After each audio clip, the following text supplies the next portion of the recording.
Dead Stripper, Chapter 13. Scene 38. Margot's holding the corpse pose.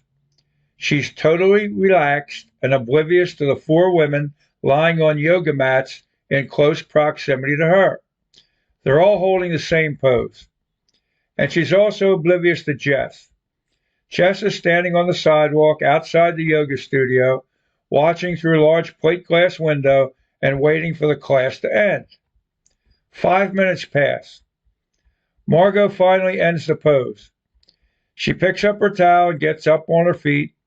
From a male perspective, she's looking hot in black yoga pants, skin tight, and a white halter top trimmed in black.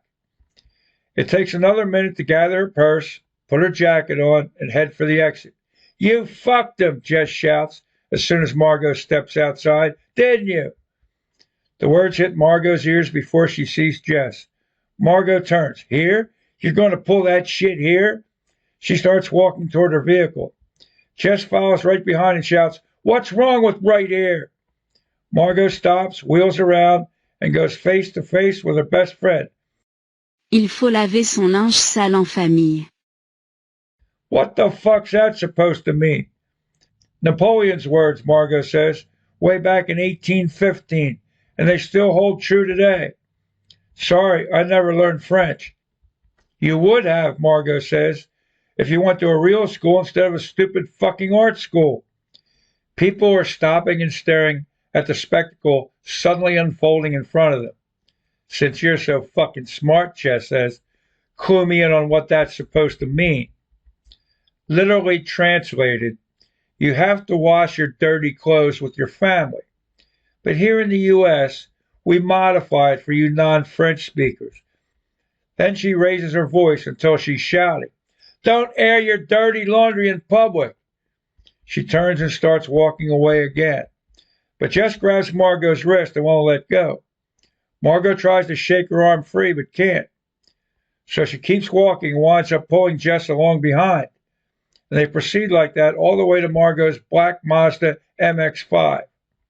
Margo stops, then spins around to face Jess. "Are you going to let go? Or do I have to punch your fucking lights out?" "Let's talk about this." Jess releases Margo's wrist. "Nothing to talk about." Margo digs a set of keys out of her purse.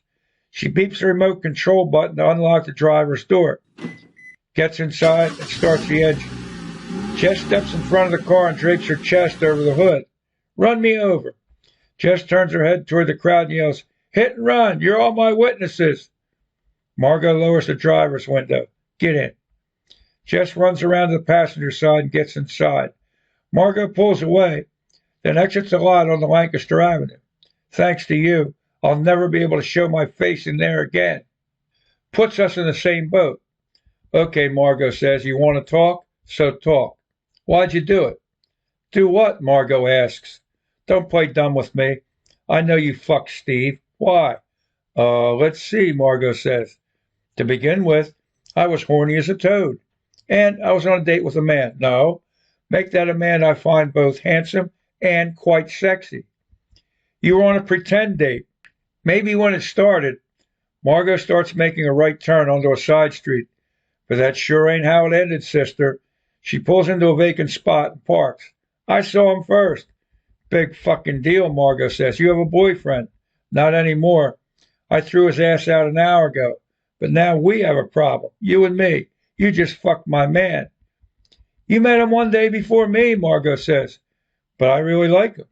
"So do I," Margo says. "What am I supposed to do?" "You're only with him for one night." "So are you," Margo says. "End it with Steve, this fling, whatever you want to call it." "Screw you," Margo says. "Who the fuck are you to issue an ultimatum? Maybe you're not the only one who dreams about getting married and starting a family." "You never said anything like that before." "I wore that mask well," Margo says. "Way I see it, he's up for grabs." "Fuck you." Jess opens the door and jumps out of the Mazda. "You're not worth the aggravation." She slams the door and walks away. So, that's it for chapter 13. Two best friends at odds with each other over the affection of the same man. Dead Stripper is available as a paperback and an ebook at Amazon and most booksellers. And I'll see you next time for chapter 14. And that's a wrap.